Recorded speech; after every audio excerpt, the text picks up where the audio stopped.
É com uma alegria muito grande.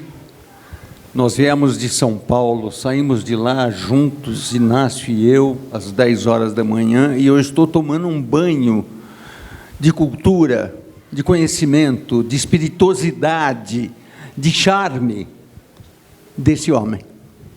E que eu vou me permitir dizer, Inácio Loyola Lopes Brandão, e depois você vai explicar o porquê do seu nome todo.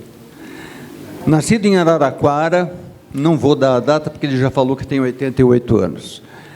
É um contista, romancista, jornalista brasileiro e membro da Academia Brasileira de Letras.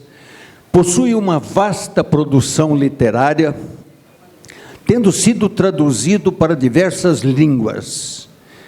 Inácio Loyola é o 10º ocupante da cadeira de número 11, eleito em 14 de março de 2019 para a Academia Brasileira de Letras, na sucessão do acadêmico Hélio Jaguaribe. Já publicou 45 livros de diversos gêneros, como romances, contos, crônicas, infanto-juvenis, teatro, etc. Recebeu o Prêmio Machado de Assis pelo conjunto da obra, conferido pela Academia Brasileira de Letras. Ganhou o Prêmio Jabuti 4 vezes, onde também recebeu o título de Personalidade Literária de 2021.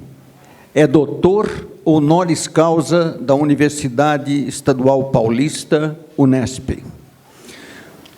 Dono de um realismo feroz, segundo Antônio Cândido, seu romance Zero foi publicado inicialmente em tradução italiana. Quando saiu do Brasil em 1975, foi proibido pela censura, que só o liberou em 1979. Ele aproveitou a oportunidade, censurado que estava, e esse livro foi publicado em alemão, coreano, espanhol, e húngaro e inglês. Seu livro Não Verás País Nenhum começou como um conto, O Homem do Furo na Mão, e se transformou em um romance, uma distopia escrita há 40 anos e atualíssimo no cenário atual desse Brasil não tão varonil. Inácio, muito obrigado por aceitar o convite da nossa presidente, Rosana Dali, para você estar conosco hoje. Ao meu lado, Joaquim Maria Botelho, ilustríssimo filho de uma das grandes autoras brasileiras, que se autodenominava Eu sou negra, eu sou mulher e sou pobre e caipira. E ascendeu com a sua obra à Academia Paulista de Letras. Eu peço um breve espaço para, por favor, uma salva de palmas para Ruth Guimarães. Joaquim é acadêmico correspondente da Academia Pindamonhangabense de Letras, jornalista há mais de 40 anos, formado pela Faculdade de Comunicação Social Casper Líbero e mestre em Literatura e Crítica Literária pela PUC São Paulo. Escritor, dono de uma grande bagagem literária. Liderou equipes na TV Vanguarda, a Globo aqui do Vale do Paraíba e TV Bandeirantes. Atuou em empresas de renome internacional como o Instituto Nacional de Pesquisas Espaciais, a Embraer, em São José dos Campos. No governo do Estado, coordenou a área de comunicação da Secretaria da Educação. No âmbito acadêmico, lecionou jornalismo por 10 anos na Universidade de Taubaté. Publicou 9 livros, além de artigos e contos em revistas, antologias e sites do Brasil, Argentina, Alemanha e Portugal. Presidiu a União Brasileira dos Escritores entre 2010 e 2015. Joaquim, muito obrigado por aceitar o nosso convite e estarmos juntos aqui com o nosso querido Inácio. Obrigado, é um grande prazer, boa tarde a todos. Eu queria começar lembrando de uma historinha. Eu participei há muito pouco tempo com o Inácio da FLIG, a Feira Literária de Guaratinguetá. Pois bem, é um pavilhão mais ou menos como esse, e o camarim ficava aqui atrás. Pouco antes da gente entrar, o Inácio precisava ir ao banheiro. Ele perguntou onde era, e o banheiro, como aqui, é lá no fundo. Ele se levantou, acompanhado de mim e de mais 2 ou 3 pessoas, e foi caminhando pela lateral, e o público se alvoroçou, né? Foi aquele movimento aqui. Ele foi ao banheiro, voltou placidamente, foi apresentado à mesa, sentou-se, e com essa cara de gaiato, ele falou assim: é a primeira vez que eu sou aplaudido por ter ido ao banheiro. É esse bom humor que, além do realismo duro e cruel que ele demonstra em vários livros, é esse bom humor que nos encanta. O humor é importante, né, Inácio? Eu vou só pedir uma deixa para você. É uma coisa assim mais de praxe, né? Eu apresentei todo mundo, menos eu. Gente, eu sou José Luiz Gândara Martins, poeta, escritor, membro da Academia Pindamonhangabense de Letras, com muito orgulho, ocupo a cadeira número 13, e cujo patrono é o historiador maior dessa cidade, dessa terra, Ataíde Marcondes. Eu não vou estender o meu currículo, porque diante do currículo desses dois, desculpe, vamos em frente. Inácio, posso fazer a primeira? Faça a primeira, a última, a quinta.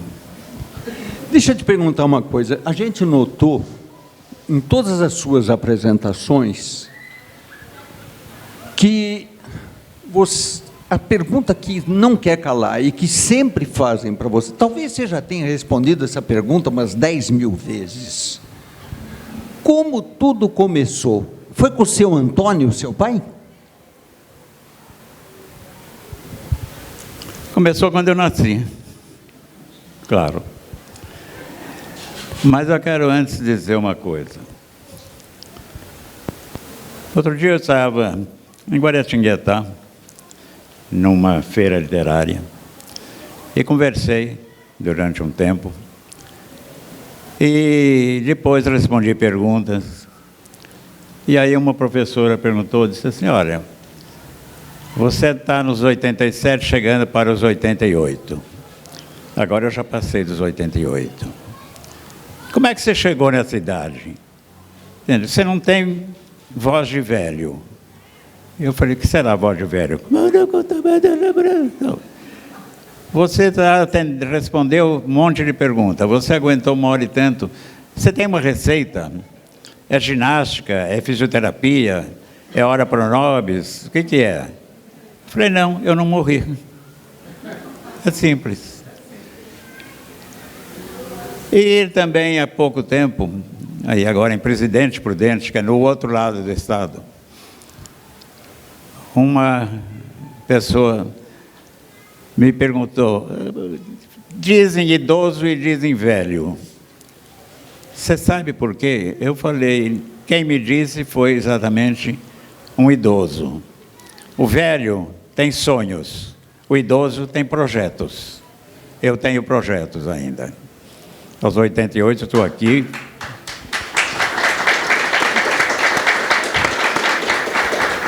Vim com prazer. E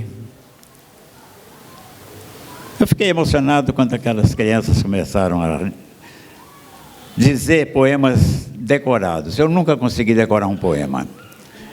Mas eu me lembrei que eu conheci Cecília Meirelles, consegui apertar a mão dela, e que eu conheci Vinícius de Moraes. Aliás, eu copiei um poema do Vinícius e mandei para uma jovem, e ela começou a me namorar. Então eu devo isso a ele, aquele namoro. Na verdade, meu pai, um ferroviário da Estrada de Ferro Araraquara, tinha uma biblioteca em 1945, plena guerra, de 1000 exemplares. Ele comprava livros com muita dificuldade, ou seja, ele economizava, depois pegava o dinheiro e o nome do livro, porque ele lia o jornal Estado de São Paulo e lia sobre um livro, ficava interessado, levava ao chefe do trem ou ao maquinista, porque a Estrada de Ferro era uma corporação, todos se conheciam, todos se juntavam. Esse maquinista ou esse chefe do trem levava o primeiro trem para São Paulo e voltaria no último trem da noite. E ele ia até a livraria e trazia. E jamais esqueço a cara do meu pai, o rosto, a expressão do meu pai, quando ele abria aquele pacote, sabe? Era um pacote, para mim, mágico. Ele tinha o olho brilhando. E aí ele ia para o quintal para picar lenha, porque a minha mãe ia fazer o jantar. E depois a gente jantava e ele voava da mesa e começava a ler o livro de noite, sob uma luz de 40 velas, que era muito pouca. A luz era muito cara na época. Eu tinha 9 anos. Devo ao meu pai o clima em torno de ler. E meu pai ria, às vezes ficava com uma cara, um rosto assim meio amargurado, sei lá. E eu falei, pai, por que isso? Por que você tem essas caras tão diferentes? Ele falou, quando o livro é engraçado, eu gosto. Quando o livro é triste, eu também. Então, eu percebi intuitivamente que o livro dava emoções diferentes. E ficou na minha cabeça um pouco dessa magia. Eu sem saber o que era, mas aquilo me dizia que o livro podia ter várias coisas. Fui para a escola. Primeiro ano fundamental. Naquela época chamava primário. Tive 2 professoras do fundamental, a Lourdes Prado e a Ruth Segnini. E é muito curioso que elas me ensinaram o fundamental inteiro, depois eu mudei para um colégio, Colégio Progresso, que era um colégio católico, o melhor colégio da cidade, ao qual eu tive acesso porque minha mãe, católica, era amiga da diretora do colégio, que era católica, e que me deu uma bolsa, porque senão eu não teria tido essa chance. A Ruth Segnini, quando eu entrei na Academia Brasileira, quando eu me encaminhava para a tribuna para fazer o meu discurso de posse, um filho dela se adiantou da plateia, tinha uma pequena plateia, e me entregou um bilhete, contrariando os protocolos. Aí ele falou assim, a Ruth que te mandou. Ele era o irmão da Ruth. E ia para o Rio, e ele contou para a irmã mandou de São Paulo, de Araraquara a São Paulo, um bilhete, esse bilhete veio até... Abri e li. E ela dizia, Inácio, nesse momento que você toma posse na academia, um grande alívio desceu sobre mim. Eu passei a vida inteira com uma grande angústia, com uma pergunta, será que eu escolhi a profissão certa, o ofício certo? Quero de ensinar, quero de formar, que é o de formar cidadãos, etc., cidadãs. Então, um grande paz, um grande alívio tomou posse de mim. Muito obrigado. E claro que antes de eu começar meu discurso, eu li para aquela academia esse bilhete, e a academia de pé aplaudiu. A Ruth, a professora, não a mim. E isso foi transmitido a ela. Se eu sou escritor, eu devo aos professores que me ensinaram. Alguém me deu uma dica para eu ser hoje imortal. Nós da academia dizemos que somos imortais porque nós não temos onde cair morto. E a gente acredita também nisso. Mas estamos lá.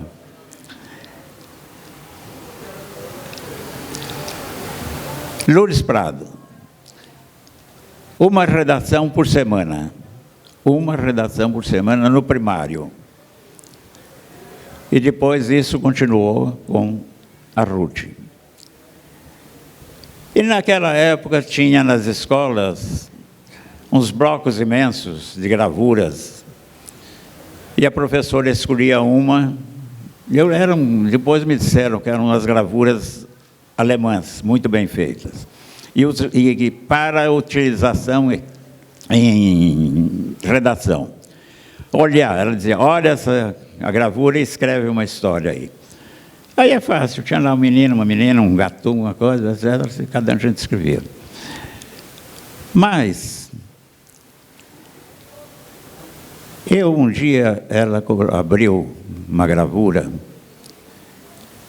que mostrava duas crianças no alto de uma montanha, olhando, sentadas na beira de um abismo. Um menino e uma menininha. E uma mãe lá embaixo olhando para elas naquela altura, com medo de que elas caíssem. Mas aí a mãe vê na gravura o anjo da guarda atrás deles. E ela falou a Lourdes, faça. Eu tinha uma implicância com o anjo da guarda que vocês não imaginam. Porque eu ia sair, minha mãe dizia assim, olha onde você vai, porque o anjo da guarda me conta. Olha o que você faz, porque o anjo da guarda me conta. Era um dedo duro. E eu tinha uma raiva daquele bichinho. Né? Mesmo que no catecismo, disse, o anjo da guarda é bonzinho, mas eu implicava. E atrás das duas crianças, o anjo da guarda. E eu escrevi uma história em que as crianças estão lá, ficam olhando, aí de repente elas olham para o anjo da guarda ali, e as duas combinam, e as duas vão fazendo assim, até imaginar que iam cair, o anjo da guarda agarra as duas, salva. Aí continuaram, daí a pouco fizeram de novo, não, puxou o anjo da guarda. 3, 4, 5 vezes, aí o anjo da guarda, na minha redação, se afasta, corre, dá um chute, um pé na bunda dos dois e joga no abismo. Eu me vinguei. Literatura também é para isso. É uma vingança contra as condições da vida, contra os preconceitos, contra as convenções, contra essas histórias. Claro que criei um problema para a Lourdes, porque se ela fosse dar 100, as notas eram de 0 a 100, ia provocar, as crianças iam contar em casa, e aí ali ia ser cobrado, etc, etc. Essa censura que existe por trás de tudo, ainda hoje. E aí ela te disse, eu te dei 100, mas eu não contei para ninguém. E não conte. Eu falei, não conto. Porque também, quando ela gostava muito de uma redação, ela lia para a classe. E quem dava a nota era a classe. E quando você dava a nota, você devia justificar. Dou por isso, isso, isso. Dou 100, eu dou 2, ou dou 3. Porque você podia gostar da pessoa e dizer, deu 100. Por quê?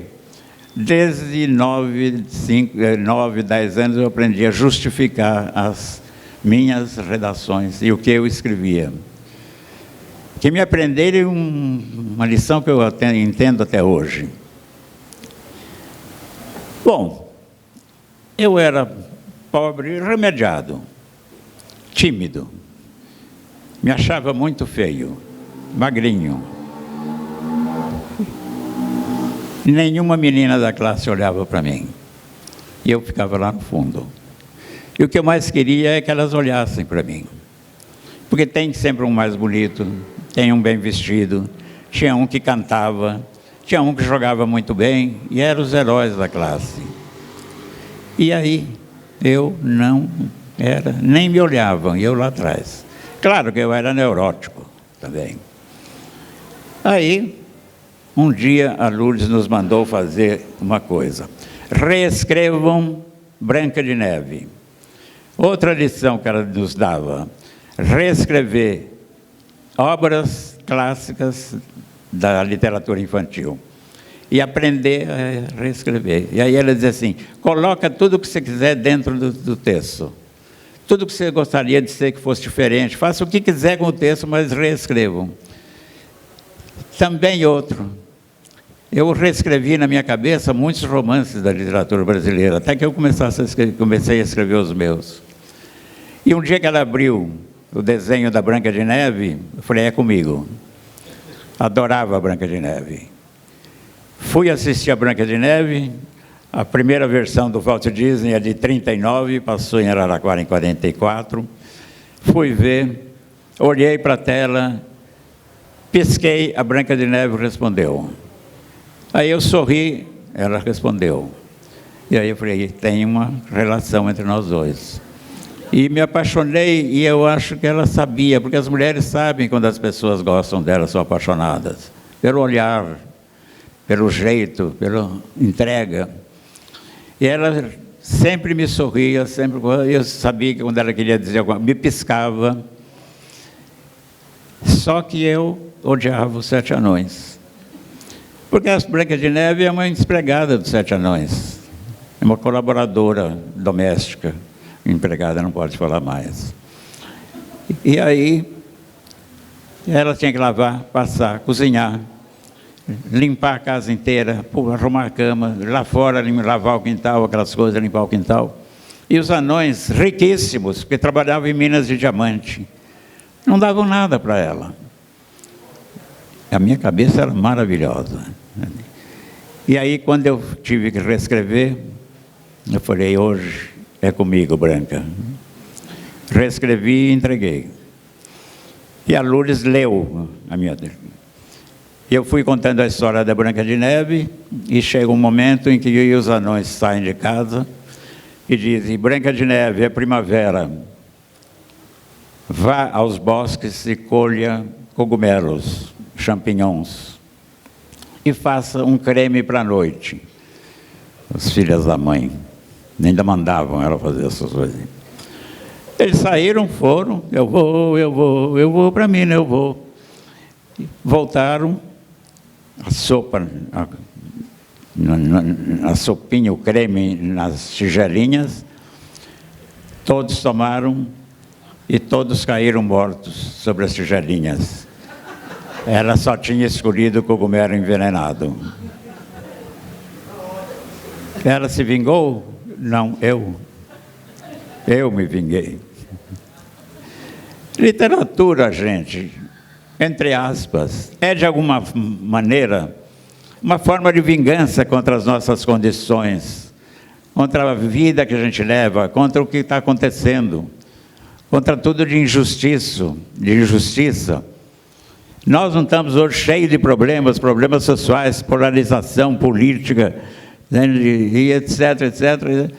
Então, quando a gente escreve, você está jogando isso tudo para fora de dentro de você e se limpando. Até hoje eu falo. Quando eu escrevi Não Verás País Nenhum, foi a partir de uma série de notícias, que eu só conto daqui a pouco, lá pelas 7 horas, sobre o processo de criação do livro. A propósito, deixa eu te fazer uma pergunta. 2 meninas leram trechos do País Nenhum aqui no comecinho da homenagem para você, né? E tem acadêmico aí dizendo que a grande trilogia mundial das distopias literárias é o Admirável Mundo Novo do Aldous Huxley, o 1984 do George Orwell e o Não Verás País Nenhum, como que você escreveu. Mas sobre isso eu vou falar mais à frente. Depois das 7 horas. Mais à frente eu vou falar. Tá bom. Aí,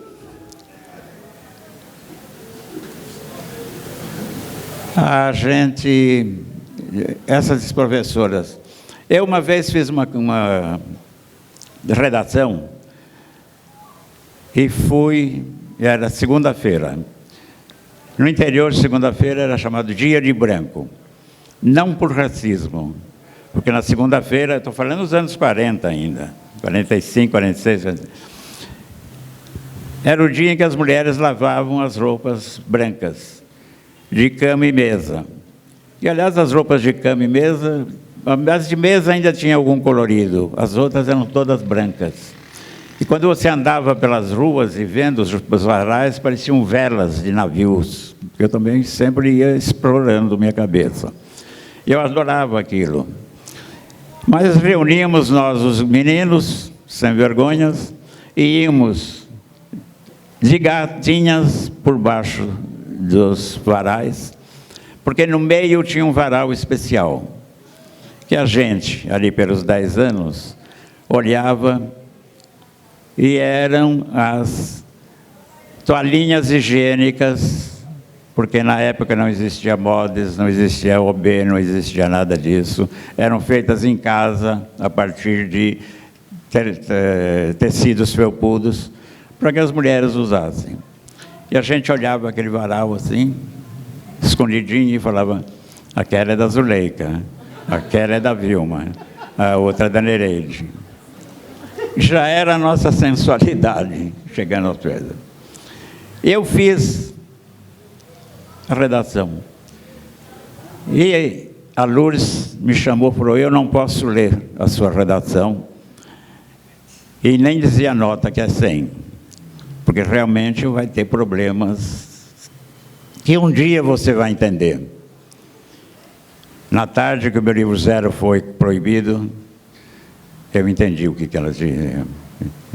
Era aquela censura imposta pelos costumes, pelo catolicismo, por etc, etc, pela moral da coisa. Então, desde a infância eu vinha recebendo o quê? Noções do que estava vindo pela frente. Quando eu cheguei aos 10 anos, minha tia Inácia, minha madrinha Inácia, me deu Alice no País das Maravilhas. Eu li e fiquei encantado. Fiquei encantado. E eu falei: tia, mas é muito louco, né? Uma moça sai correndo, cai dentro de um buraco atrás de um coelho e fica andando lá, e aí tem reis, tem príncipe, tem conto, tem isso. Eu falei: ah, isso é de doido. Ela falou assim: faz parte da nossa vida, doideira e loucura. E isso bateu. Anos mais tarde, eu já no ginásio, com uma frase do professor de português, Jurandir Ferreira, que nos deu para ler Metamorfose, de Kafka. E eu li, a classe leu, e aquela primeira frase do livro, a primeira, naquela manhã, o personagem acordou transformado em um repulsivo inseto. Alguns dizem que é barata, a melhor tradução que eu conheço é do Modesto Caroni, que ele diz repulsivo inseto. Era um bicho esquisito que estava lá. E o livro inteiro se passa nas relações desse repulsivo inseto com a família, e você fica vendo como são as relações familiares, as convenções, as prevenções, as morais, as complicações familiares, e até... Então, num livro em que é um repulsivo inseto, na verdade, o grande personagem, ele coloca todo mundo, tudo. E aí eu disse, o professor Jurandir disse, tá, me fez uma arguição, falou: o que você achou? Eu falei: adorei esse livro louco, mas achei absurdo, e pode? Ele falou: um dia, Inácio, você vai entender que a realidade é mais absurda do que o próprio absurdo. E com isso ele me liberou para tudo que eu viesse a fazer, a criar, a inventar no futuro. Não fosse isso, eu não teria escrito Não Verás País Nenhum. Se eu viesse com sentimentos seguros, não posso. Na literatura você pode tudo. Joga para fora. Não tem. É a liberdade absoluta. Eu tenho um livro que se chama Cadeiras Proibidas, que eu adoro, e são tudo fábulas. Ele foi escrito durante a ditadura, em que era a proibição de tudo quanto era lado. Então, meus contos eram todos fábulas. Mesmo a minha geração, nós começamos a escrever livros que eram metáforas, para dizer em que tipo de país a gente estava vivendo. Nunca me esqueço que eu vinha um dia caminhando pela Rua Augusta, em São Paulo, tropecei numa pedra, e a pedra gritou: ah! E eu levei um susto, olhei, e falei: as pedras estão gritando. Aí lembrei: nossa, a pedra grita, mas eu não posso gritar. Na ditadura você não podia gritar. E aí eu escrevi esse conto em que as pedras todas gritam. E já que as pedras já que não se podia gritar, as pedras podiam gritar, porque elas não seriam repreendidas, nem presas, nem mortas. Toda essa geração fez esse tipo de metáfora. Uma literatura que estava totalmente contra a ditadura e que foi criando essa atmosfera. Dia 1º de abril de 64, eu trabalhava no jornal Última Hora, que era um jornal que apoiava Jango. Ele foi criado para apoiar Getúlio e depois Jango, e era um jornal popular de grande circulação. E no dia 1º de abril, 31 de março de 64, a gente teve a notícia de que estava se elaborando o golpe e de que um bando vinha descendo do Mackenzie para pôr fogo, empastelar e destruir o jornal. Aquele bando que vinha chamava Comando de Caça aos Comunistas, CCC. Só que eles desceram em direção à Última Hora, mas mudaram em direção da Faculdade de São Francisco e não chegaram na Última Hora. Mas no fim do dia, um bando da Força Pública, hoje a PM, invadiu, quebrou máquina, quebrou vidros, quebrou telefones, prendeu gente e o jornal ficou preso 17 dias. No dia 17 de abril foi liberado, um monte de gente tinha sido presa, um monte de gente tinha fugido, e quando eu sentei na minha mesa, eu era redator-chefe. Eu é que organizava o jornal, eu recebia as matérias todas e colocava nas páginas do jornal. E passava para a gráfica. Aqui tinha o desenho da página, punha as fotos e o texto. Só que aí sentou-se um homem do meu lado e disse: toda página que o senhor fecha passa pela minha mão. Eu falei: por quê? Porque eu sou o censor do jornal e todos os dias você vai me ver aqui. Então passa que eu é que sei o que pode ou não pode ser publicado. Eu falei: tá bom. Passou uma página, passou duas, passou três, daí ele tirou uma matéria e falou: está proibida. Eu falei: por quê? Ele falou: mais uma palavra como essa, uma pergunta como essa, você está preso. Porque eu sei, nós os censores, o governo sabe o que pode e o que não pode ser proibido. O que pode ou não pode ser lido, o que pode ou não pode ser ouvido, etc. Enfim, era a censura que tinha entrado sobre teatro, televisão, jornal, literatura, tudo. Foi um período que foi até 85. Só que naquele momento, eu apanhei as matérias proibidas e joguei numa gaveta. E aí comecei a jogar na gaveta cada coisa que esse homem proibia, cada fotografia, cada charge, cada coisa.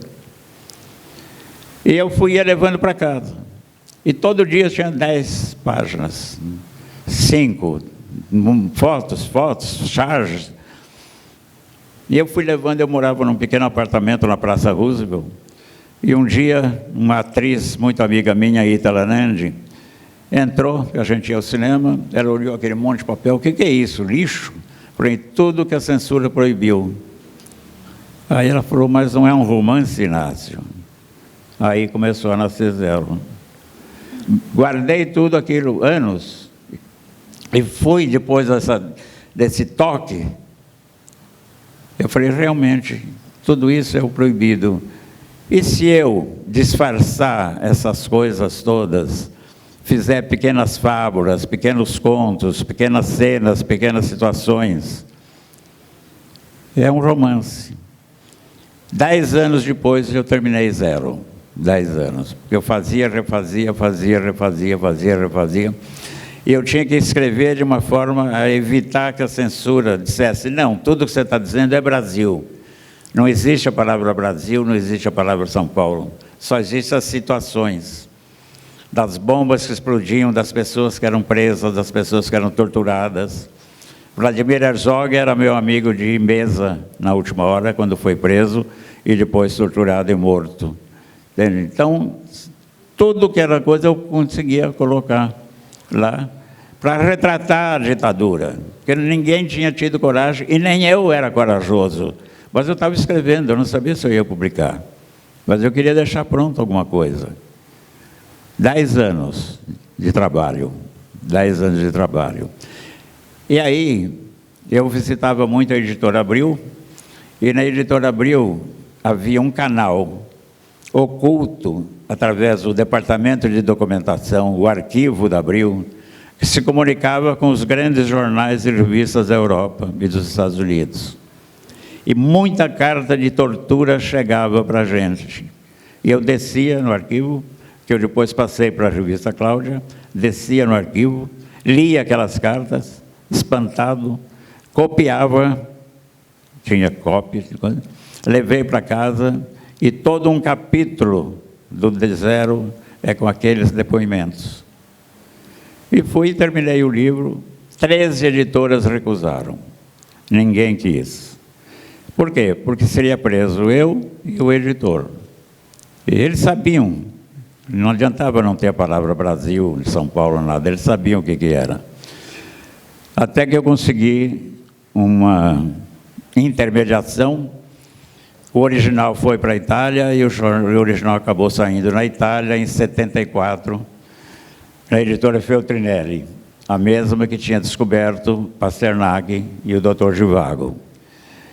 Eu falei, foi um sucesso mundial, mas o meu não foi um sucesso mundial, mas foi um sucesso de estima, vamos dizer.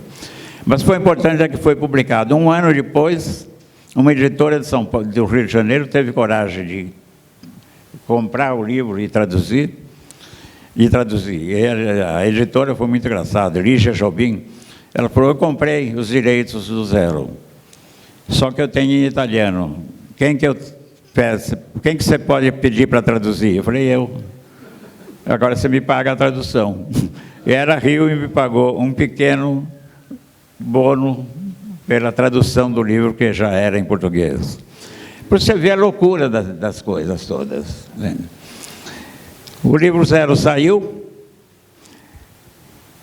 Um ano e meio depois, não saiu, e em 76...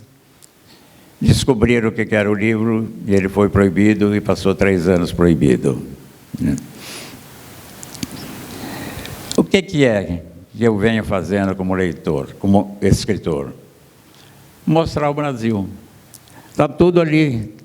Nos meus contos, nas minhas crônicas, são instantes. Instantes do Brasil, instantes de São Paulo, instantes da minha quadra. E quem são os personagens? São vocês todos. Eu vou olhando e chupando. Vem para cá, me dá. Em 1963, eu morava na Itália, morei por um ano em Roma, numa aventura, porque eu não tinha dinheiro, fui sem dinheiro, mas me instalei lá. E um dia eu soube que o Fellini ia fazer uma escolha de atores para o primeiro filme colorido dele, Julieta dos Espíritos. Eu era apaixonado e ainda sou pelo Fellini, mas desesperadamente. Quando eu vi Dolce Vita, foi o maior filme que eu tinha visto até então na vida. Porque Dolce Vita quebra com todos os tabus e todas as proibições. É um filme que em 59 tinha travestis, já era IBGT toda lá, tinha droga, tinha ladrões, tinha mau caráter, tinha sexo, tinha tudo.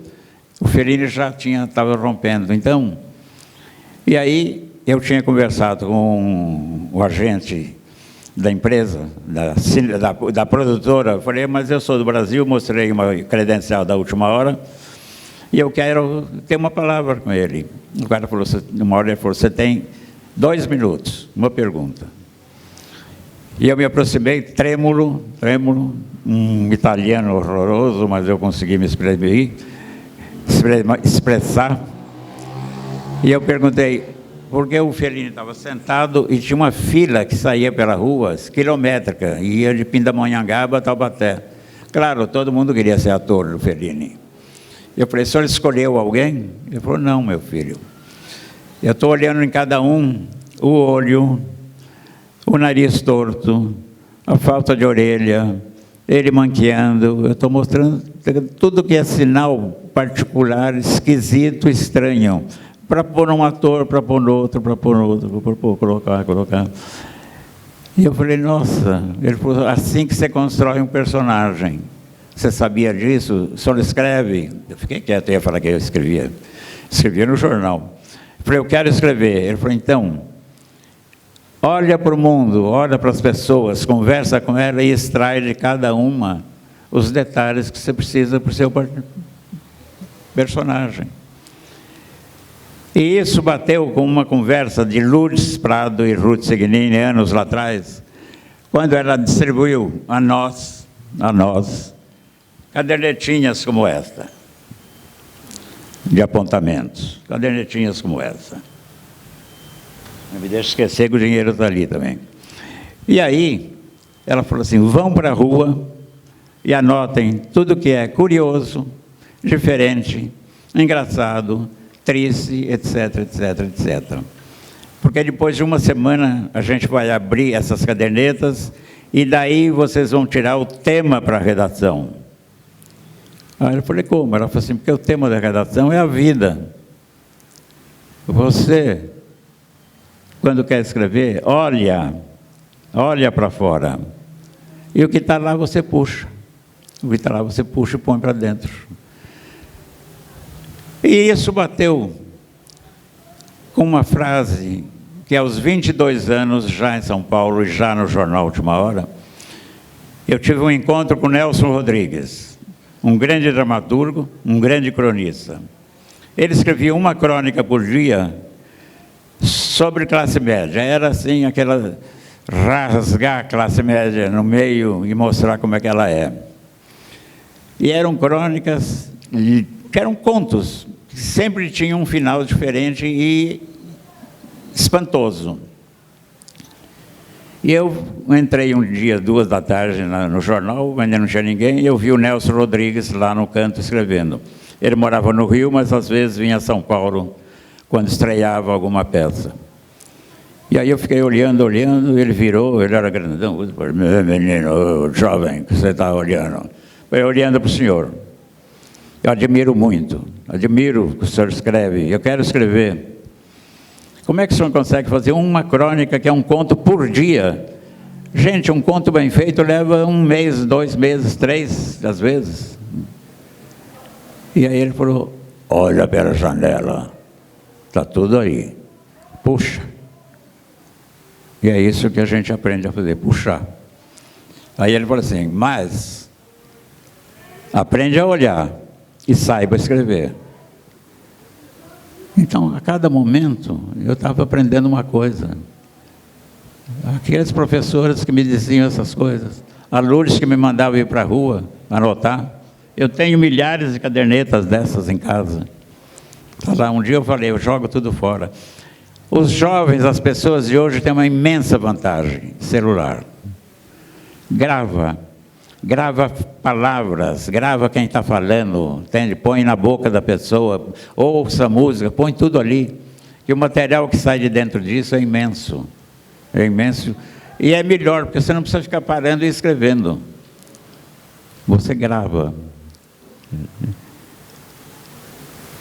Estou dando uma dica para quem quer escrever. É muito fácil escrever, é sentar. Tem que sentar. E tem que ter o assunto. E tendo o assunto, você tem o começo, agora você tem que ter o fim. Porque você não pode sair andando. Aí é que nem você chega na rodoviária e dá uma passagem. Para onde? Não sei. Então você não pode comprar passagem. Quem começa a escrever um livro tem que ter o começo e tem que ter o final. Depois disso é fácil, é encher, é rechear. É rechear com os jornais que você lê, com as notícias, com as conversas, com tudo isso. Quando eu faço a crônica, eu faço crônicas domingo sim, domingo não. Amanhã, no estado de São Paulo, é o dia da minha crônica. Amanhã eu escrevo sobre o furacão que tirou todo mundo do ar em São Paulo. A crônica é um instante de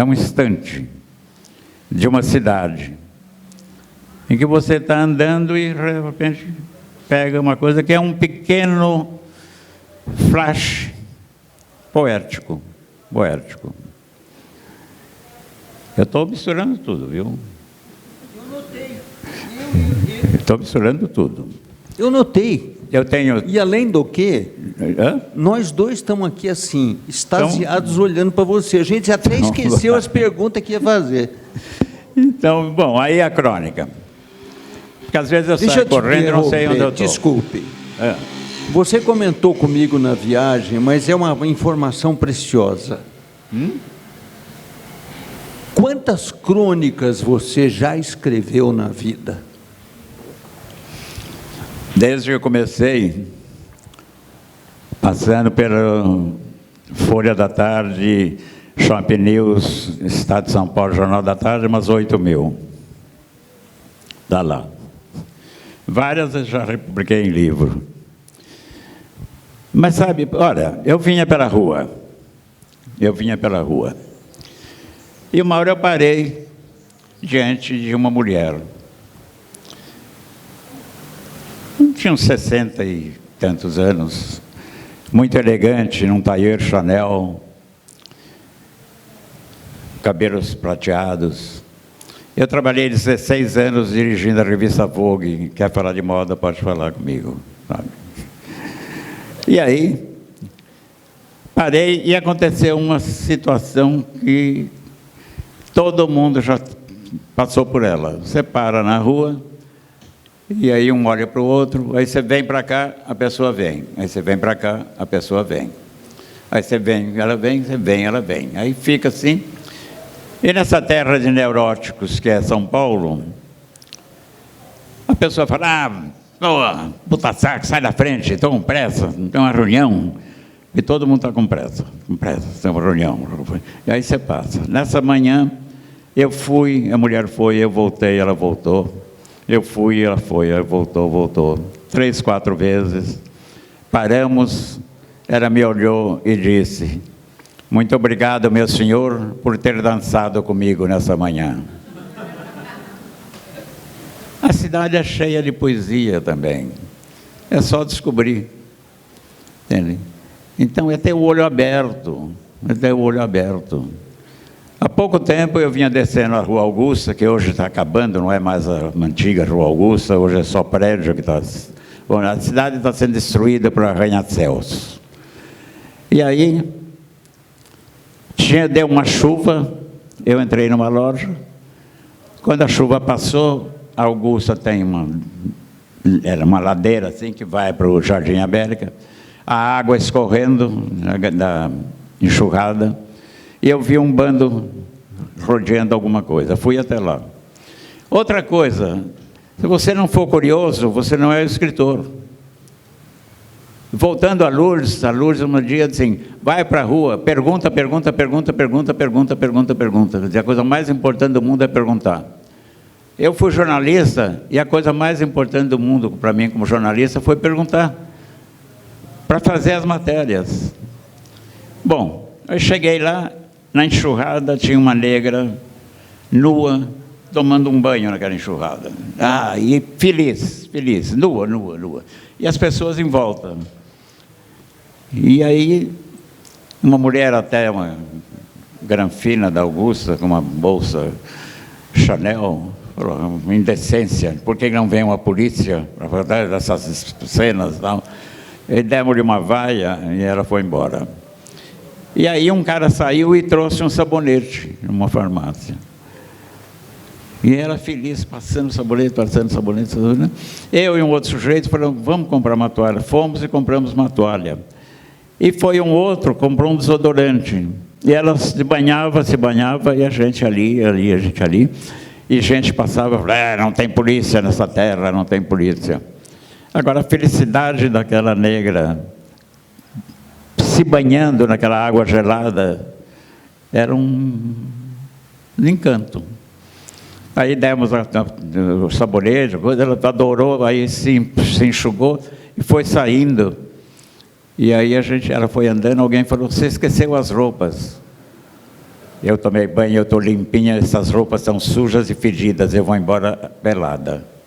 E era uma figura linda descendo a Rua Augusta, e todas as pessoas olhando, e todos respeitaram, que reconheceu. Claro que era uma crônica. As crônicas são todas prontas. Um dia eu saí de casa e só ficou a Rita, minha filha, e a empregada, Alzeni, uma baiana, muito engraçada. Eu fico olhando cada um que levanta e sai. Eu fico também olhando se elas voltam. Aí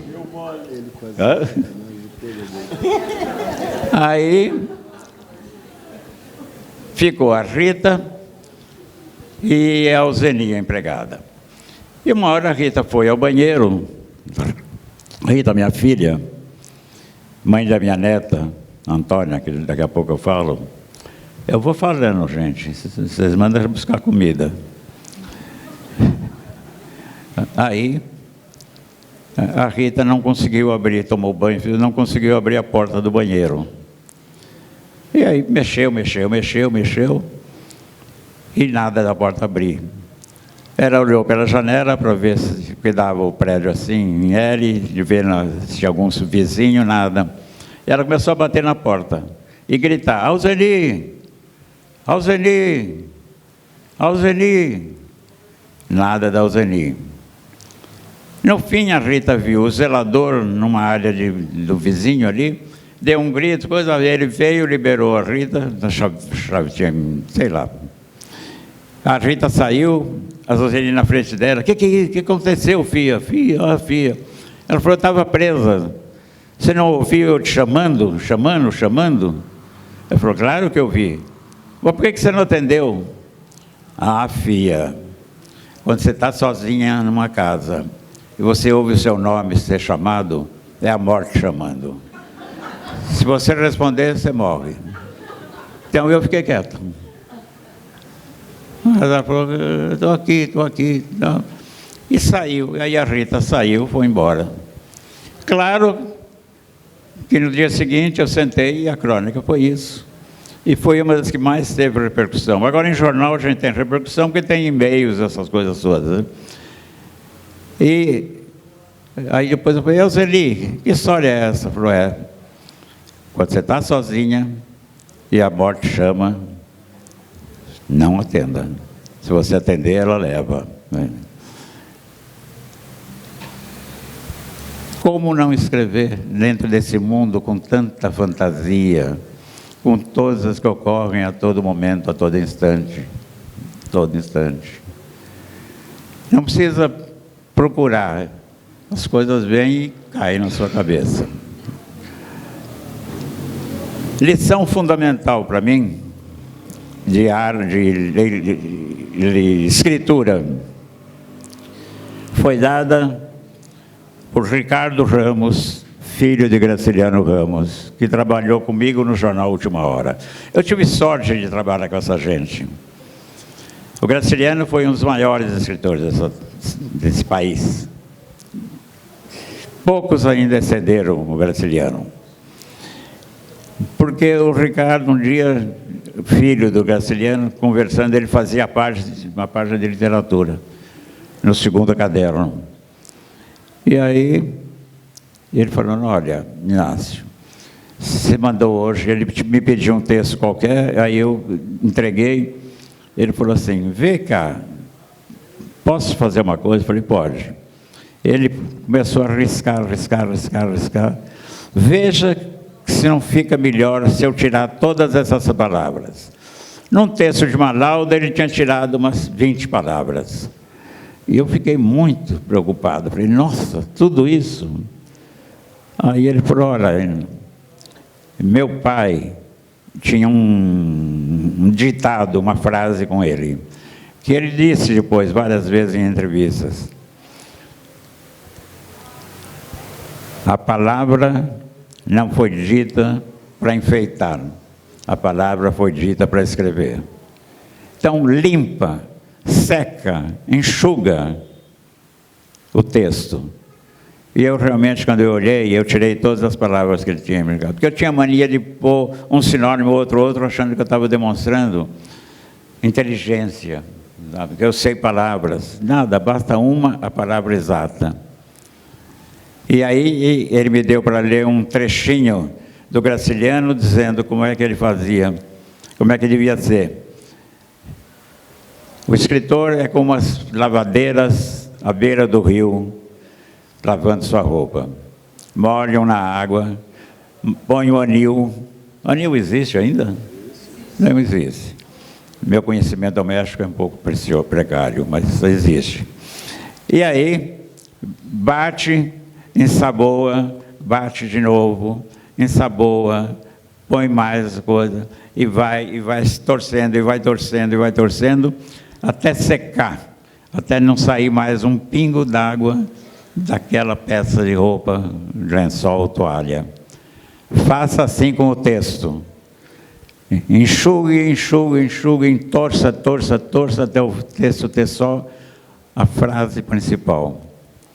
É outra coisa que eu aprendi. Se aprende a todo momento, a toda hora. Deixa eu contar uma. A todo instante. Só contar uma coisa do Ricardo Ramos. Ele era presidente da UBE, da União Brasileira de Escritores. Põe mais na boca que está mais. Tá. O Ricardo Ramos era presidente da UBE, União Brasileira de Escritores, e alguém ligava para ele para perguntar: olha, eu estou fazendo um evento em tal lugar, você não me manda um escritor para fazer uma palestra? Ele, com aquele vozeirão que ele tinha, ele dizia assim: tem cachê? Essa era a frase padrão. Ele achava que escritor não podia trabalhar de graça. Continua então. Assim eu descanso um pouco. Tá. Não, aí... É que eu agora... Você me disse que iria perguntar, Gandara, sobre Não Verás. Na realidade, eu não esqueci. Durante a viagem, vindo para cá, eu já tinha falado também com o Joaquim, e aí, durante a viagem, eu falei assim: Inácio, veja, você é um universo de palavras, mas você não tem tempo suficiente para abranger esse universo todo. Você levou muito tempo para escrever 45 livros. Então, olha, vamos fazer o seguinte, vamos dar 4 grandes destaques à sua palestra. A primeira é onde começou, como tudo começou. A segunda é o zero, principalmente pelo aspecto da censura, né? Eu sou da geração de estudantes que sofreu as consequências do 31 de março de 1964. Eu fiquei preso na minha casa por uma denúncia falsa de que eu tinha conhecimento de um sítio em Paraibuna que guardava armas dos revoltosos. Então, justamente por causa disso, por ter passado por isso, eu fiquei 72 horas fechado na minha casa e uma viatura branca e preta, daquele tempo que as viaturas eram branca e pretas, 24 horas na porta da minha casa. Eu não podia sair, eu não podia fazer nada. Então, não foi uma censura velada, foi prisão mesmo, por causa de censura. Eu fui vítima de uma denúncia falsa. Então, o zero me chamou muito a atenção exatamente por causa disso. O item seguinte, eu disse: Inácio, você tem uma obra que se chama, que é o tema da palestra, Não Verás um País Nenhum, que é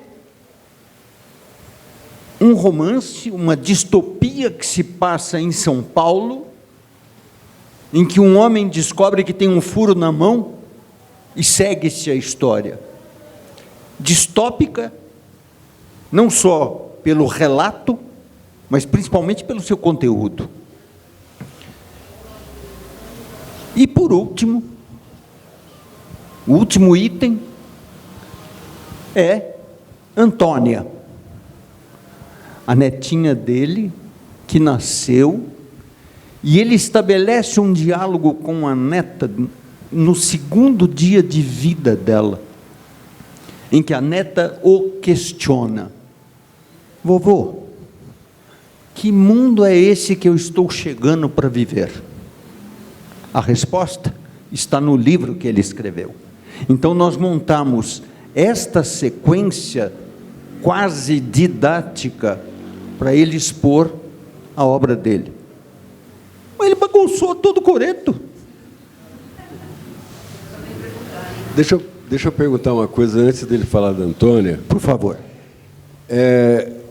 Se você pegar o Não Verás País Nenhum, você podia ter escrito isso 5 anos atrás, ontem, podia ter escrito hoje, e ele seria praticamente a mesma coisa. A história se repete, né? Você mudaria alguma coisa se escrevesse hoje o Não Verás País Nenhum? Não.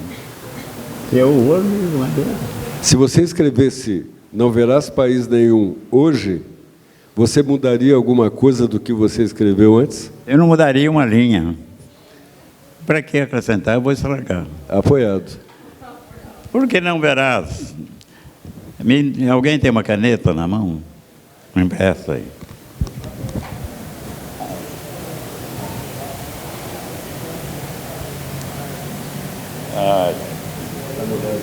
Está molhada. E, Sujana, não fala que fui eu. Fala que foi o Gandara. Pronto. Pode. Vou começar com esse carro-chefe. Ele foi publicado em 81, novembro de 81. Já vendeu até hoje, no Brasil, 1 milhão de exemplares. Tem várias edições, a última edição é uma edição especial em que eu dou detalhes do diário de trabalho, porque esse livro eu acompanhei com um diário de trabalho, etc, etc, etc, etc, etc. E foi traduzido em 11 línguas. É um livro que se passa no Brasil sem uma árvore, nada, nem uma planta, nada. Sem água. Quem tem água são os traficantes de água. Doenças as mais estranhas acontecem com as pessoas. O país está todo dividido já em colônias de grandes aglomerados estrangeiros, indústria, etc, etc. Então, pessoas morrem, os carros estão todos já parados, há um gigantesco congestionamento, imenso, não existe mais. Enfim, e a ação é conduzida pelo Souza, um ex-professor de história, caçado durante a ditadura, que veio antes desse governo que governa o país naquele momento. O livro foi escrito entre 75 e 78. De onde nasceu tudo isso? Primeiro, eu fiz aqui um círculo na minha mão, não dá para ver daí, não dá para ver. Dá para ver? E começa no momento em que eu trabalhava na Editora Abril, na revista Realidade, que foi a revista mais perseguida pela censura e acabou depois. Eu saí da Cláudia, passei pela Realidade e depois eu fui embora. Eu estava um dia muito chateado, cheguei, não tinha nada que fazer, eu já tinha lido todos os jornais. A revista estava parada, porque era problemático, descobrir assunto para a revista, etc. Era toda uma pasmaceira, meio depressão. E eu estava lá, era empregado, fiquei, sabe, fica girando. E estava assim na mão, passou pela minha mesa o Jorge Andrade. Jorge Andrade foi um dos grandes dramaturgos brasileiros. A Moratória, Vereda da Salvação, Os Ossos do Barão, e foram novelas que depois acabaram indo para o cinema e para a televisão. Depois ele virou um grande escritor de televisão. E o Jorge, um criador, olhou para minha mão e falou: o que é isso, Inácio? Um furo? Eu apanhei no ar. Falei: Jorge, um furo. Mas como? Como é que você fez esse furo na mão? Eu falei: eu vinha de táxi, estava coçando minha mão, cocei. Quando cheguei aqui no elevador, fiz assim, caiu, abriu esse buraco na minha mão. Ele falou: tome cuidado, porque na Abril estão demitindo que tem furo na mão. Aí, acabou, fui para casa almoçar. Eu estava recém-casado com a minha primeira mulher, a Bia, uma psicóloga. E eu cheguei direto, já estava atrasado, fui para a mesa, a Márcia falou: o que é esse na sua mão? O que é esse rabisco aí? Eu falei: Bia, é um furo. Eu falei: como furo? Eu falei: um furo. Abriu no táxi, abriu, eu estava coçando, abriu, caiu. Aí ela olhou e falou: olha, toma cuidado, porque estão despejando quem tem furo na mão aqui no prédio. Aí eu falei: mas por quê? Ela falou: porque quem tem furo na mão é uma pessoa diferente. E as pessoas diferentes assustam os normais. Então, cuidado. E eu escondi a mão. 2, 3 dias depois, aquilo me veio e eu escrevi um conto, O Homem do Furo na Mão, que ficou guardado e eu segui, eu nunca mais pensei, e ele depois foi comprado pela editora Ática e publicado num livro de contos para escolas. E fez um fuzuê em muitas escolas, que todos os meninos queriam ver o furo na mão. Eu falei: que está engraçado, se as crianças estão prestando atenção no furo, algo diferente. E aquilo ficou. E aquilo da cabeça também, uma pessoa diferente é eliminada da sociedade porque incomoda. Aí, eu morava em Perdizes e no meio da quadra tinha um imenso ipê amarelo. Imenso ipê amarelo. E esse ipê era uma árvore símbolo. Nós todos gostávamos daquela árvore. Era o símbolo da quadra. Todo mundo gostava. Era lindo, né? Quando ficava, folheava, quando floria. E depois, quando caía tudo na calçada. E um dia o ipê começou a secar, e ele morreu. E conversando com o dono da padaria, eu sempre era dos primeiros a ir à padaria, eu falei: mas esse ipê, o que foi? Ele falou: secou, que coisa engraçada. Outra coisa. Tinha um grupinho aí, o padeiro falou, toda manhã às 4h30, quando chegava, aquela mulher do 460, não esqueço o número, estava regando. A gente falou: mas regar é bom, regar a árvore, mesmo quando chovia. Aí eu liguei para a USP, eu era amigo da professora Nanusa Menezes, que era assistente do Aziz Absaber, um dos grandes ambientalistas brasileiros. E eles conversaram, mandaram um técnico e a árvore tinha sido envenenada. Aí ela nos comunicou, a gente conversamos na padaria, e aí outras pessoas ouviram, e aí nós fomos em comissão, um grande grupo até a casa da mulher, batemos, ela veio, muito simpática até, uma mulher de uns 60 anos, e aí a gente contou, a gente tinha descoberto que ela regou a árvore com veneno e a árvore morreu. E aí, a senhora fez isso? Ela: claro. Claro, por quê, minha senhora? Porque essa maldita árvore sempre sujou a minha calçada com essas flores desgraçadas. Tum! Foi assim. Flores desgraçadas, maldita árvore. E aí fui para casa e pensei: e se não tivesse nenhuma árvore e nenhuma planta nessa quadra? Eu falei: não, depois, desse bairro. E aí, imediatamente, porque aí você solta. E no Estado, e no mundo, e no Brasil, e pronto, aí foi o Brasil. Não tem mais água, não tem mais floresta, não tem mais nada, não tem mais verde. Como é que é esse país? E lembrei do Homem do Furo na Mão. E aí, o Souza, criei um personagem, um professor de história, que tem um furo na mão, que é expulso da escola onde ele dá aulas, e ele fica andando, e aí ele começa a ficar preocupado, e começa a andar pela cidade, e aí começa a descobrir toda a catástrofe que tinha acontecido sobre o país.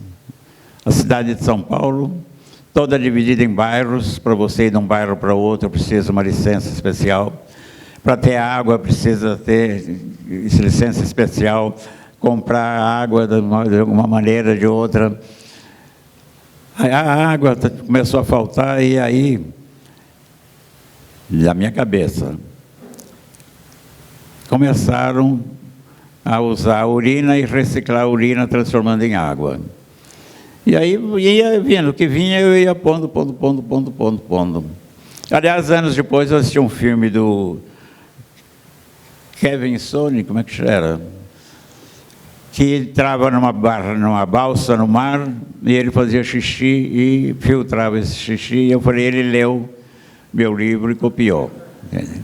Se um dia encontrar com ele, eu falo. Mas enfim, aí eu fui ampliando tudo.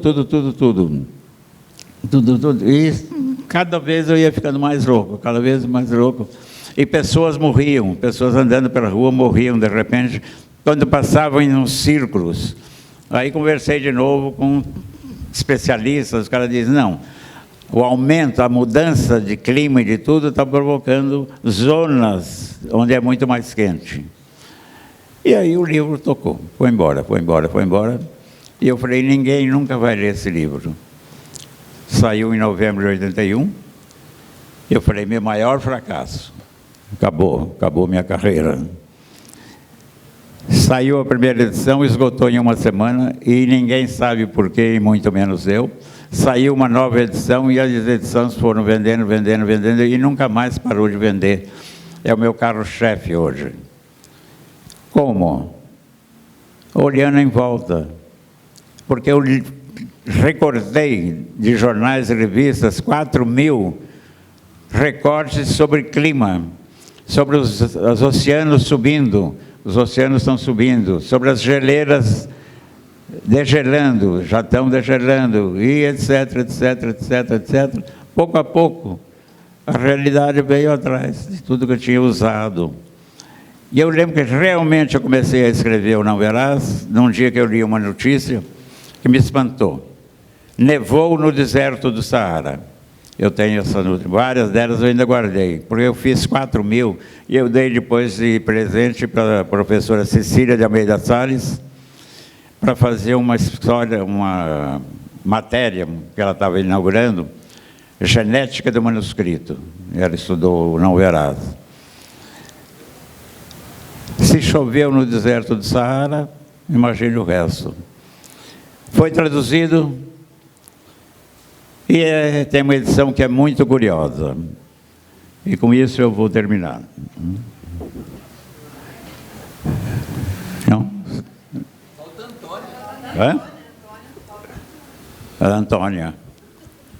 Enquanto você bebe água, só lembrar que no começo da corrida espacial, os astronautas usavam escafandro, né, completo. E eles urinavam dentro do escafandro e essa urina era reciclada e se tornava bebida. Era assim que os astronautas sobreviviam lá pelos anos 60. Fiz isso antes de saber. Tá vendo? Eu podia mijar na calça e chupar. Bom, mas chego em Antônia. Antônia é uma virada. Antônia tem hoje 1 ano e 6 meses. A minha filha Rita, que é cantora, fizemos um show junto.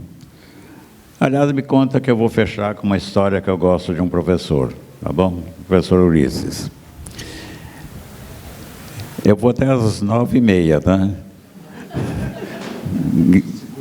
Que eles disseram que eu ganhei um jantar. Bom,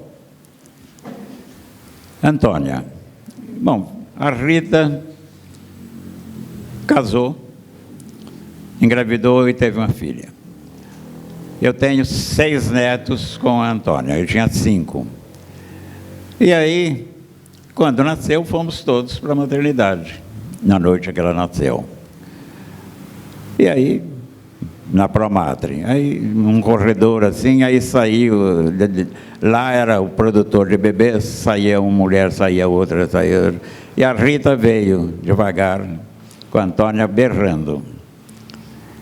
Aí a Antônia passou por mim, e foi, e quando ela passou por mim, ela falou assim, onde que eu estou?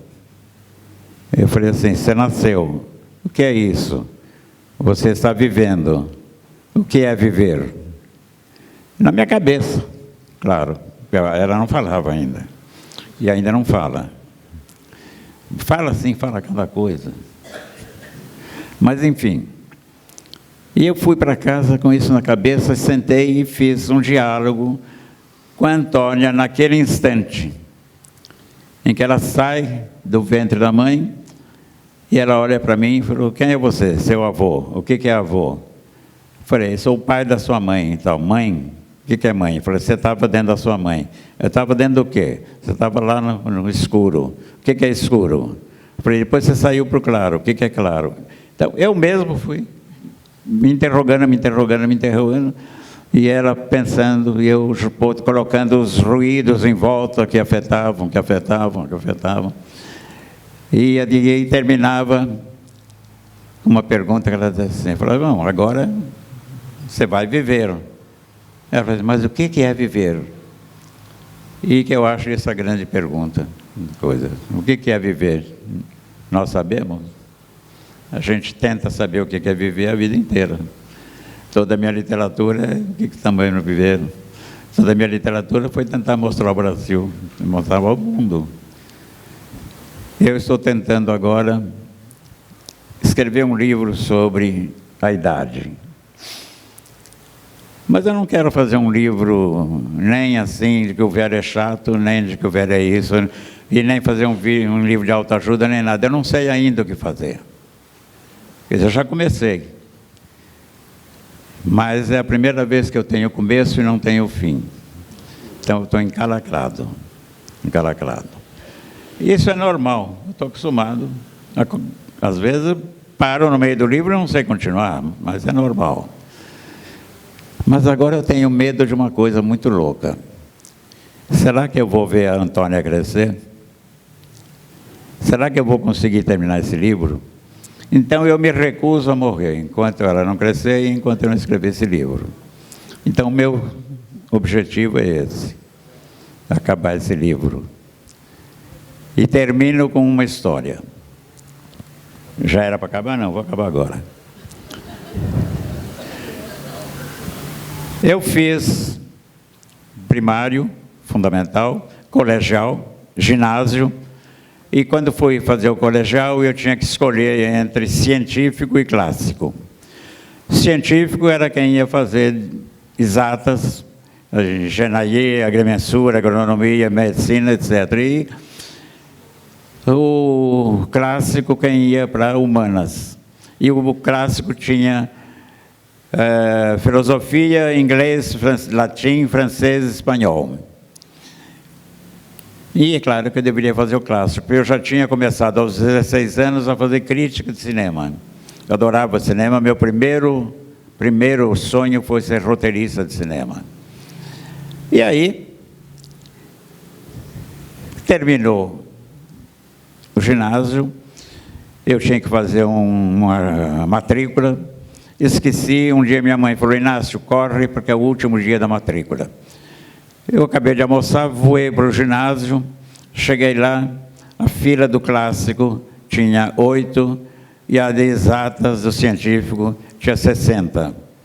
Só que nessa hora ia ter um final de um campeonato de futebol de salão, no ginásio. Ia estar assim de menina. Eu matriculei no clássico e fui embora. No científico e fui embora. Eu acho que é o contrário. Eu falei, o clássico tinha pouco, o científico tinha pouco e o clássico tinha mais. Bom, Comecei o primeiro ano, passei. Do segundo em diante, eu comecei já em matemática a claudicar. 1,5, 2. 1,5, 2. Aí repeti o segundo ano. Passei segundo 2 vezes. Aí passei para o terceiro. Também matemática, física e química me derrotaram. Terminei chegando no último exame, um exame oral. Acho que não existe mais exame oral. Feito num salão nobre que até hoje tem lá no instituto onde eu estudei, em Araraquara, 500 alunos, cercado de quadros negros, e o exame oral de matemática, que eu tinha certeza que eu ia levar pau. Todo o meu grupo já estava em São Paulo há 2 anos, e eu só queria ir embora, estava com a mala pronta. Fui chamado, era o número 21, professor Ulisses Ribeiro. Me olhou, sorriu. O Ulisses sempre conversava comigo. Quando ele lia minha crítica, ele também gostava de cinema, e às vezes falava, o filme ontem foi bom e tal, você viu aquele ator, aquela atriz, o diretor é bom, né? Mas que fotografia, ele fazia essas coisas. Depois me dava 0. Mas enfim, o professor Ulisses me olhou e falou, tudo bem, Inácio? Tudo bem. Está pronto para ir embora? Estou. Precisa de muito? Falei, não. Quanto? 9,7. Faltava 3 só. Então eu vou te dar uma equação. Eu já dei na última aula lá. E botou uma equação na lousa. Chamava lousa. Eu olhei. Aquilo e hieroglifo era igual. Não tinha a mínima ideia. E aí ele veio no meu ouvido e falou, vem para cá. Me levou até um canto e falou, olha para trás. Atrás tinham 40 alunas do normal, classe média, araraquarense, lindinhas, todas bonitinhas, todas suadas, Araraquara é muito quente, decotadas algumas de perna cruzada. Nos anos 50, ver um joelho de uma mulher era uma coisa maravilhosa, sabe? Você namorava uma menina, 3 meses depois pegava na mão, ela dizia assim, não acha que é um pouco cedo? Esses são os anos 50, olha a diferença. Bom, e as meninas olhando para a coisa e olhando para mim, que tem que resolver. Peguei o giz e comecei. Raiz quadrada bem grande. Não, raiz quadrada não, raiz nona de seno. Seno sobre cosseno. Tudo que começou a vir na cabeça eu fui pondo. Fiz um número imenso e um número mínimo, né? Menos. Depois eu tinha outro, porque 2 números negativos davam um positivo. Pus lá também. Aí vi um quadrado, a hipotenusa, o quadrado da hipotenusa. Pus lá. E fui.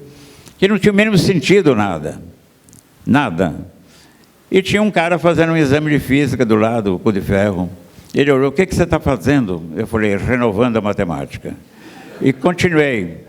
E eu olhava as meninas deslumbradas. Eu ia inventando, ia. E foi. Aliás, esse cara do exame de física era um conhecido cu de ferro do colégio.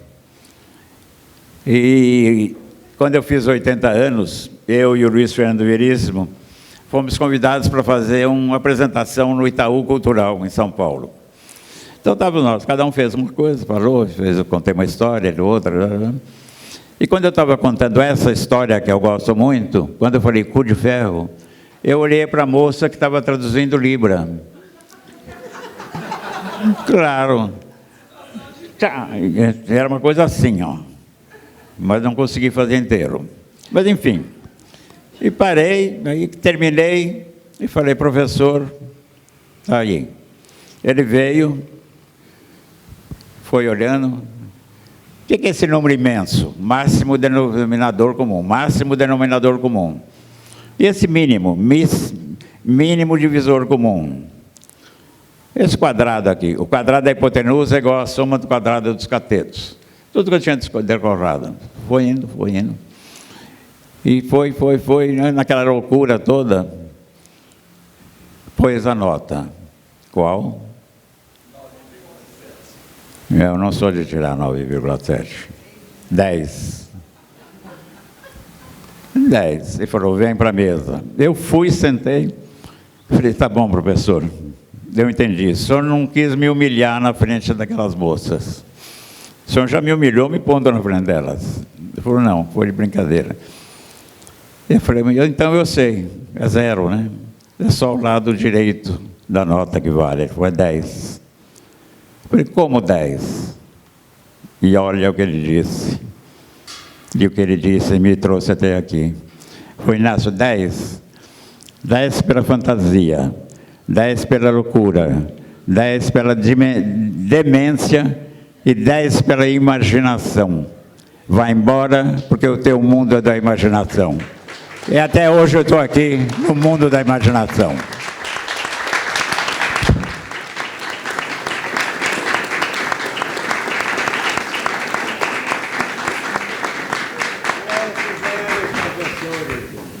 A gente pode dizer que ele escreveu na lousa um conto semiótico. Eu estava desconstruindo a matemática. Fez bem. Olha, eu sou amigo do Inácio há muitos anos e já tive a oportunidade de participar. Essa é a segunda mesa que eu faço com ele. E é sempre uma delícia, é sempre um prazer essa conversa fluida, educativa, principalmente, né? E com esse bom humor que nos arrasta. Obrigado, viu? Prazer participar com você. Nós estávamos almoçando, chegamos no restaurante do hotel para almoçar e o pessoal do hotel muito atencioso. Ele se acomodou, sentou-se à mesa, e aí vem uma mocinha para oferecer o cardápio, perguntar o que ele queria. Ele ficou olhando para mim e disse assim, nossa, muito obrigado pela sua... Na hora que ele falou, muito obrigado pela sua gentileza, a menina foi mudando de cor, ela foi ficando pálida. Por quê? Não está habituada com essa ação da gentileza, que é uma característica fundamental dele. Eu vou contar mais um. Pega o microfone. Eu contei para você.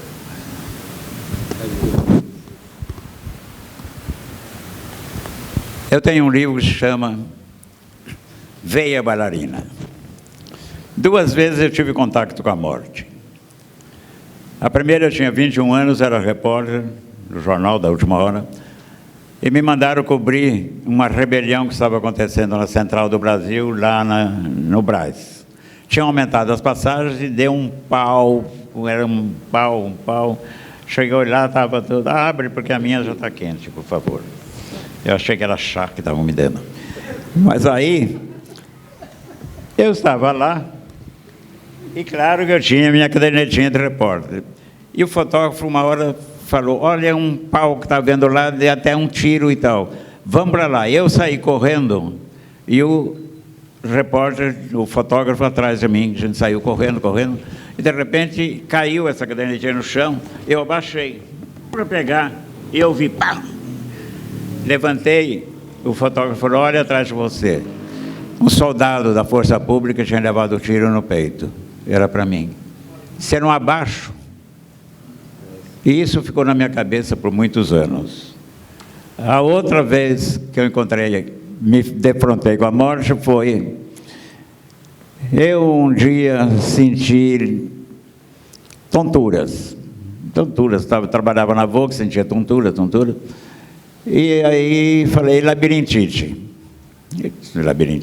Aí no dia seguinte e tal, até me deu muita tontura na Vogue, me levaram para casa. A Márcia falou, vamos para o médico. Isso não é labirintite, não é nada, não sabemos o que é isso. Fomos para o médico. E o médico falou, também não posso dizer uma série de exames. E um deles é uma ressonância magnética. Se alguém já fez esse exame, se mandar fazer, não faz, que é muito chato. você fica dentro de um tubo, fecham, e aí a moça falou assim, se precisar de mim, aperta esse interruptor. Eu falei, e se o interruptor quebra? Eu sou catastrófico. E aí começou uma série de barulhos, porque é uma coisa que desconstrói as células, etc, etc. Enfim, fiz o exame, 2 dias depois fui buscar, peguei um táxi em frente ao INCOR, claro, abri para ler. Alguém não leu os exames? Eu não conheço ninguém. Li os exames, e aí deu lá uma coisa que eu fiquei pálido. Pelo menos o motorista falou, nossa, o que está? A cara do senhor está estranha. Eu tinha lido possibilidade de um aneurisma na artéria cerebral direita. Eu sabia o que era aneurisma porque eu tinha coberto, como jornalista, a morte da Cacilda Becker, que um aneurisma estourou no palco e ela caiu e morreu. Depois morreu um pouco mais tarde. Eu falei, pô, aneurisma? Aí eu falei, não, eu li uma coisa muito esquisita aqui. O motorista falou, deixa eu ler, porque eu conheço tudo, eu ando com todos os médicos, eu sei ler exame. Eu dei o exame, ele leu, o senhor não está bom. Claro que eu cheguei no hospital, o médico falou, possibilidade de um aneurisma. Eu falei, ele falou, a gente tem que agora fazer outro exame para saber o tamanho, porque dependendo dele, é necessário uma cirurgia, ou ver como é que vamos fazer. Aí, depois me avisou, falou, é uma cirurgia que você tem que fazer. Eu falei, e como que é? Ele falou, abre a cabeça. Não tinha um outro método na época. Abri a cabeça inteira, esse buraco é dela. A Antônia fica sempre pegando aqui nele. E aí, falou, e eu falei, eu não vou fazer. Aí, estava levantando, saindo, o médico falou para a Márcia, minha mulher, ele daqui 3 dias vai voltar, e daí 3 dias eu voltei. Que eu fiquei na rua o tempo inteiro pensando, vai explodir, vai explodir, vai explodir. Não tinha mais paciência. Eu tinha medo de explodir quando eu estivesse num banheiro de um restaurante e cair morto sentado na privada. Ia ser ridículo. Aí voltei no médico e falei, vamos fazer. E foi feita a operação. Como vem, sobrevivi. Estou aqui. E aí eu falei, pô, eu me salvei. E eu estava muito catastrófico, eu estava com muito medo, tinha certeza que ia morrer e tal. Eu vou escrever um livro, mas eu escrever um livro positivo. Quer dizer, a possibilidade de você enfrentar isso e passar. E escrevi bem a bailarina. Aliás, eu reescrevi 3 vezes, porque no começo ainda era assim, meio sombrio. Depois eu dei E foi um livro muito curioso, porque os médicos passaram que iam fazer cirurgia invasiva, recomendavam, e o livro vendeu muito, porque os médicos recomendando. E aí eu descobri que tinha um clube dos aneurismáticos, que queriam que eu fosse. Eu falei, eu não vou não, chega de aneurisma, chega o meu. Mas enfim, fui até fazer uma palestra para umas enfermeiras, e eu que sempre odiei livro de autoajuda, acabei fazendo um, porque os médicos foram indicando e era uma esperança.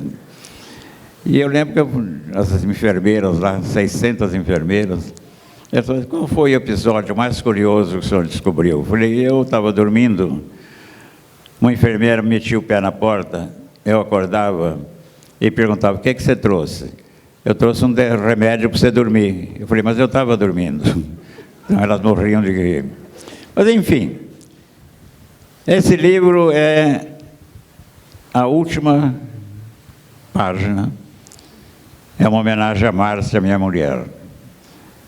Porque o nosso encontro foi uma coisa muito curiosa. Quando criança, em Araraquara, aos 9 anos, eu sempre ia ao açougue da esquina buscar a carne.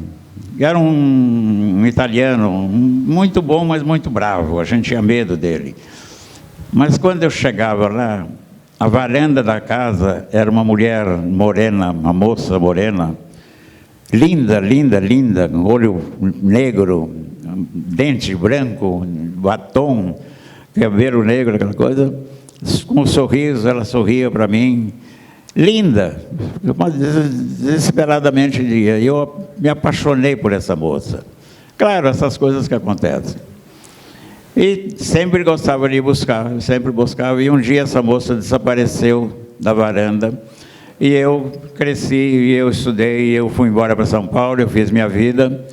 E eu casei, tive 2 filhos, descasei. E um dia eu encontrei a Márcia, 42 anos atrás. E começamos uma relação que continua. E um dia que eu fui a Araraquara, logo depois que a gente começou a nossa relação, eu fui à casa dos pais dela. E o pai dela era um grande cirurgião, dentista, um grande cirurgião de boca e tal. E que também era fotógrafo. E eu sabia que ele era fotógrafo e que ele gostava de foto. E aí a gente conversou, ele falou, você foi crítico, eu lembro. Eu fui crítico, e eu falei, você tirava fotos. Eu falei, tá bom, deixa eu ver umas fotos. Ele trouxe uma série de fotos de cidade de Araraquara antiga tal, e de pessoas. E de repente eu estou com uma das fotos na mão, ele falou, aqui é da família. Eu peguei a foto e olhei e falei, nossa, é a Márcia com 18 anos? Porque era a cara, era a Márcia, era a Márcia. Ele falou, não, era a Vandinha, minha irmã. Eu falei, Vandinha, sua irmã? Sim, você não buscava carne na casa do meu pai? O Vicente era meu pai. Não tinha na varanda uma mulher morena e essa assim? Era a Vandinha. A Márcia e a Vandinha eram exatamente iguais. A mulher que eu me apaixonei aos 9 anos, eu me casei com ela aos 60. Está até hoje. Você explica isso? É a maravilha. É a vida. Sem isso... Obrigado e até a próxima.